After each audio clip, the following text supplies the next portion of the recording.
2. Yeah, certainly would.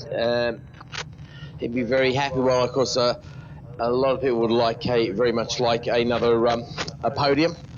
And I think Mitch Ducran and Steve Costin would really about it. I won't worry about it now because I can see the revs rising, the tension. Oh, Will Howarth, he's going to get a penalty for that, I think, unfortunately, because you're meant to go with the right turn off, not turn on, I'm afraid.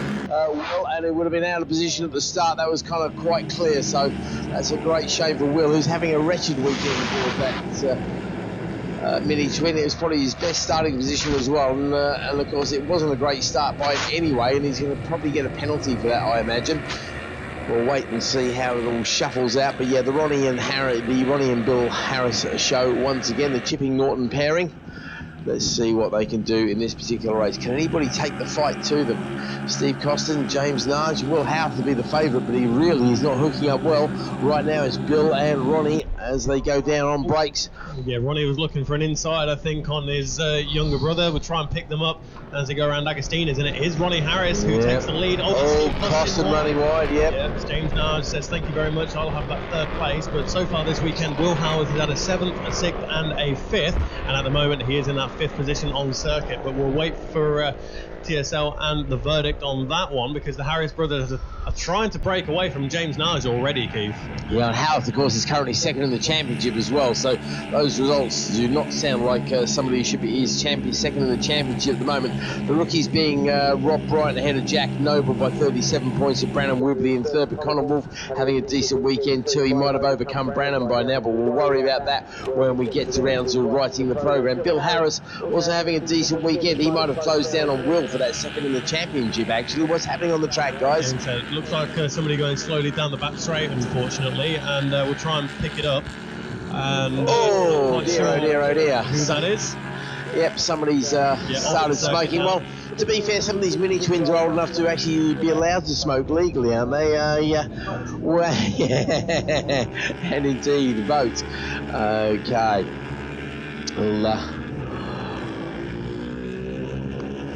so across the start-finish line at the end of lap number 1, Ronnie Harris and Bill Harris tucked in tight against the wall, and there is James Nage, and side by side between Mitch Ducran and Will Howarth. Next up, that's Jack Bettis and Jack Noble, so it's the two Jacks going at it. Jack Noble's looking for the inside, but Bettis has it covered as they go around Riches.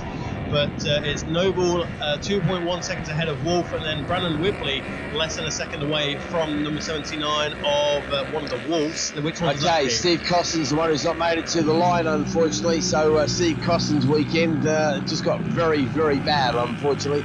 That did look like one hell of a bang.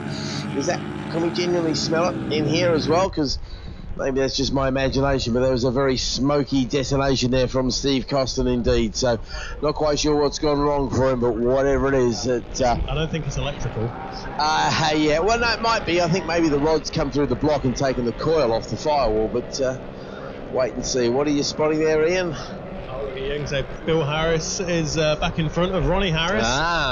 James Nage, Mitch Ducran and Will Howarth up next, and that's your top 5 at the moment. Jack Bettis ahead of Jack Noble, then Kev Liddy is up there as well. Brannon Wibley just ahead of Kev Liddy just behind Brannon Wibley.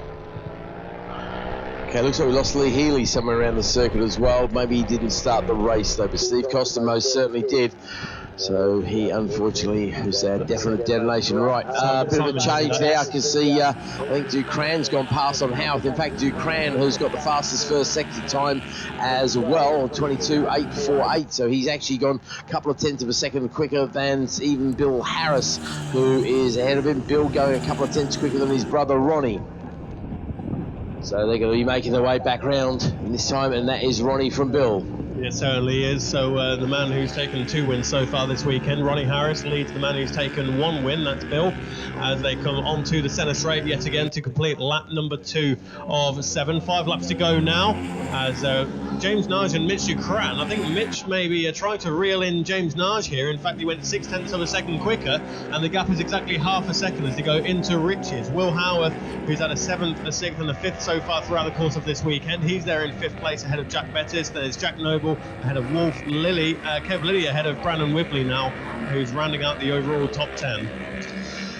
Exactly half a second, as you say, 0.500. We don't see that very often at all. Fastest man on the track that time, that was Bill Harris with a 2:04.240. It's only 300ths quicker than his brother, but the gap between the two of them was 0.176. So Bill will be probably looking to do what he did in the last race, punch his way past his brother, and hopefully maybe get a couple of back markers on him. But it looks like Ronnie very much out for retribution as they make their way up towards Hamilton's for the third time of asking, and the gap between the two brothers is about 4 bike lengths. They've got quite a bit of a gap on the next battle, that Nudge and Ducran battle. You called that beautifully there, I think, Bradley. That gap that was half a second is now half a bike length as they round their way around Williams. Battle in the rookie Minitwins as well. It is Jack Noble from Connor Wolf, well, by about half of 2.5 seconds though, but Wolf, importantly, is ahead of Brandon Wibley. That's exactly what he wants to do, and Wibley has been passed by Kev Lilly, so he's got a little bit more of a buffer now of about 2.5 seconds. So let's see what Connor can do. As Bill goes a little bit quicker again in sector 1, only by 0.05 of a second, but he is pushing his brother very hard indeed. That suggests they'll be a little bit closer when we see them, and sure enough, that gap, which was a couple of bike lengths, is down to a bike length, I think. He looks though he's lost out just by another half or so, just a little bit into the Murray's corner there, but he's going to be picking up the toe. Let's see if he can get an advantage of 0.176 over the line last time. It's going to be very similar this time, and I'm going to keep an eye on that third place battle, because that's Mitch Ducran, who now has moved into third place, isn't it, mate? Yeah, certainly is. Mitch Ducran leads James Nudge by 1/4 of a second. Then it's Will Howard, 2.8 seconds adrift. There goes Jack Bettis, who's managed to pull out an advantage over Jack Noble, who leads the way in the rookie Minitwins.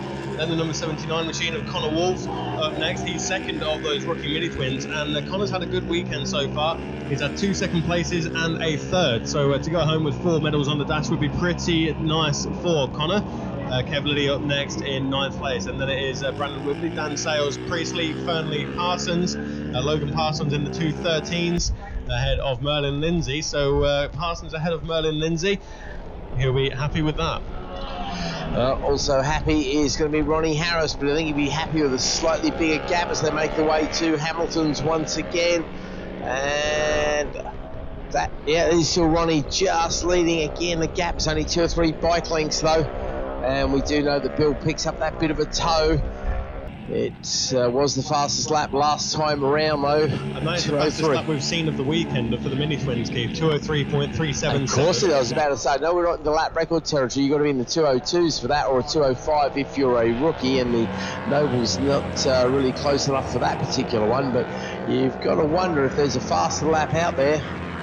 22.083, and Bill and Ronnie have both had a faster sector time. So yeah, there is an 02 out there actually, mate, looking at those particular times, and this time it is Ronnie who's going fastest in the sector 1, and yeah, that would be a high, but it wouldn't be the magic 2:02.8. But again, here they come, the two brothers, absolute class of the field this year so far. Mitch Ducran getting a hard time from James Nudge behind them as well. Nudge going to go for the suicide squeeze. No, Ducran goes defensive, I think, looking from this distance. Howard having a lonely race, and he is in a lonely 5th place as the brothers come across the line. Bill pulls out of the slipstream. Is that going to be a serious challenge? No, I think he's just letting his brother know he's there. Over the line they go.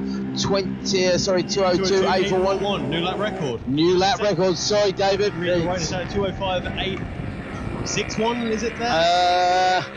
I'd have to look. I think it's a 20. Hang on a minute. 2:02.881. So yep, 2:02.0841. I don't think he's quite done. I'll have to get the actual printout of that, mate. You keep an eye on the battle. I'll get the official lap record up on my phone. Regardless of whether it's a lap record or not, both the Harris brothers are in the 2:02s now. Yeah. And these are some of the quickest Minitwin lap times that we've ever seen in the class. Minitwin racing has been, what's that, 20, 25 years or so, Minitwin racing, and these are probably the quickest laps, or one of the quickest laps that we've seen in the class in its history. So Ronnie Harris leads his brother Bill Harris, 660 ahead of 141 as they go round the right-hander of Oggies. James Nudge hasn't given up on another podium here. Of course, he took third position this morning, and he would love another one, but Mitch Ducran, who took third place in race number 1 yesterday morning, he wants another one of them bronze medals. So as they go round Williams and onto the back straight, I can see Bill Harris is gaining all the way down the back straight on his brother Ronnie, but as they go into the left-hander Brundles and Nelsons, that's purple in sector number 1 for Bill Harris, who's trying to find his way through on his brother Ronnie. Well, what he can claim is the lap record. It is a 2:02.841 now. It was a 2:02.881, so 400ths of a second. I'm afraid David has lost by. It just shows how fast he was going last year, if you're in any doubt whatsoever, as the Harris brothers round corners once again. Yeah, that's still Ronnie leading. It is still Ronnie in the white helmet leading. Just, I'm glad they've got different coloured helmets. It would be so annoying if they were different. The white helmet always an easy spot. The gap between them has rarely been more than a couple of tenths of a second. It was 0.125 last time. This time it is 0.299. That's a big-ish gap. 2:03. That's over 2:02. So Bill with the lap record. I don't know if he'll know he's got that yet, but certainly his mum and dad will let him know very shortly, I think. So can he get the lap record and a win? That'll give him 50 points. That'll be a great double win for him on the Sunday if he can come up with the goods. He's running out of time. He'll get the hurry-up flag up next time. Ducran still leads Nugent. Again, that's only a quarter of a second between those two guys as well. Howe still having a lonely race, no penalty, so maybe he was a judge not to have gained an advantage. It's Jack Bettis, then it's Noble, Wolf, Connor Wolf, that is, Kev Lilly, Brandon Wibley, Dan Sale. So no great changes anywhere in the field as we keep a very close eye on the Flying Brothers, who are now making their way out of Agostini's. And it's an advantage this time for Ronnie by maybe another couple of bike lengths. And if Ronnie can keep his brother at bay, it might mean his brother doesn't get much of a tow. So Bill could be struggling to hang on to the shirt tails of his brother as Naj and Ducran nearly get a little bit of a mix going on. I can see Naj nearly bumping his pink bits into Ducran's pink bits. What? There's got pink wheels and pink bodywork. That's how it works. As they go down the straight, very close indeed. And advantage, again it's advantage Bill, only by a tenth of a second, but this is what races are decided by, of course, or hundredths of a second even usually. Here we go, is that the That's Ronnie up front? Yep, still holds on to it. Certainly is. Ronnie Harris out front, but as you said there, Keith, it's Bill Harris who was quicker in the first split, but this is where it'll count because they're coming out of Murray's now onto the centre straight, and the last lap flag is now being shown to the Harris brothers. Plenty of notice, no back markers to play with. That's what works so well in Bill's favour. They're very close indeed. There's 2 bike lengths in. That's going to come across the line at 0.096 to 2:02.790, so he's definitely sealed the lap record. He can't get past his brother in the first corner. Is he biding his time? Is he planning on doing to Ronnie what Ronnie planned to do on him last time and get the draft down the back straight, go for the suicide squeeze down the inside into Brundles? Let's wait and see. There's another battle there as well because James Nars led Mitch Ducran by 6/100ths of a second across the line, but Ducran got the advantage again as they went into Rich's. I'll try and keep an eye on it, Keith, but the Harris brothers are already round the left-hander of Palmer's, and you've got to think that both brothers are going to be giving it their all on this final. Oh yeah, well, none more so than Bill with the new lap record. Actually, his brother hasn't quite cracked the lap record. He's a 2:02.931, so fractions of a second away, but that's what lap records are all about. Once again, Ronnie gets the power down very nicely coming out of Agostini's. He seems to be able to squirt out of there. Maybe there is a back marker to come into play, actually, because there is a slower bike just ahead of them. That could work in Ronnie's favour this time if they catch him at the wrong moment, which is exactly what happened to Bill, but I think they're going to pass him very easily on the straight because their corner speed there at Williams is so much greater. Might have something to play on the exit, though. We'll wait and see. That could work out nicely in Bill's favour as he's reading the traffic. Does he get alongside? He is pulling the slipstream. He's going to go for the suicide squeeze down the inside, surely into Brundles. We turn our attention to the back of the circuit there. We can't really have a great picture, unfortunately. Can you see it? Still Ronnie who leads, but they're purple for Billy yet again. That's 0.2 of a second quicker than the previous purple first split. So wow. Try and keep an eye on it. Ronnie Harris and Bill Harris, it is advantage Ronnie as they go through the bomb hole and back into our sight. But you think with Ronnie maybe trying to line up a move into Murray's or get the slipstream down the front straight? Well, he knows how strong his brother is out of the corner. I think he's backed off. I think he's going to try and go. Hope his brother goes defensive and give him the run to the line. Let's see. He was very close last time, literally .096. Here he comes then. His brother takes a different line. He's going to pull out, take the slipstream, and no, it is going to be Ronnie ahead of Bill by .041. But look at this, a 2:02.568. Ronnie chooses to break the previous lap record. His brother goes a little bit quicker, but not quite quick enough by 400ths of a second. Well, Minitwins usually provide some great action. They didn't let us down this time. Behind them, Dukran claims third place, 0.3 of a second ahead of James Nudge. Lonely Old Racer Will House, who you think could have fought for the podium if things were better this weekend, but you've got to come out with fighting every time. Jack Betters finishes in 6th. It is Jack Noble who takes yet another win, and the rookies ahead of Connor Wolf gets a good second place for him. Kev Lilly is inside the top 10 in 9th place, 7th in class, when Brandon Wibley rounds out your top 10. Next across the line then, it's going to be Dan Sales, then it's Priestley, Fernley, Lindsay, Parsons, Eagling, Elliott, Johnson, Durant, boys, and Fernley's been lapped there. So another exciting race from the Harris brothers. Unlucky Bill, but the consolation prize of the lap record. I think that gives you bragging rights on the way home, doesn't it, mate? Oh, I think it does, yeah. I mean, it might be 3-1 as far as race wins goes to Ronnie, and that is a brilliant effort. But I think 1 race win, 3 seconds, and the lap record. Oh yes. Well, Bill can go home saying that he is the fastest ever minifin rider around Snetterton. Yeah, exactly. So well done, Bill. You've definitely got some pride there. So, a few gold medals on the perfect score for the Harris brothers and the Harris family. That's a great way to end their weekend. Okay. I don't think anything's going to live up to the excitement of that race, but you never know. The ACU Team Green Juniors and Seniors might have something in reserve for us. We'll wait and see in just a moment.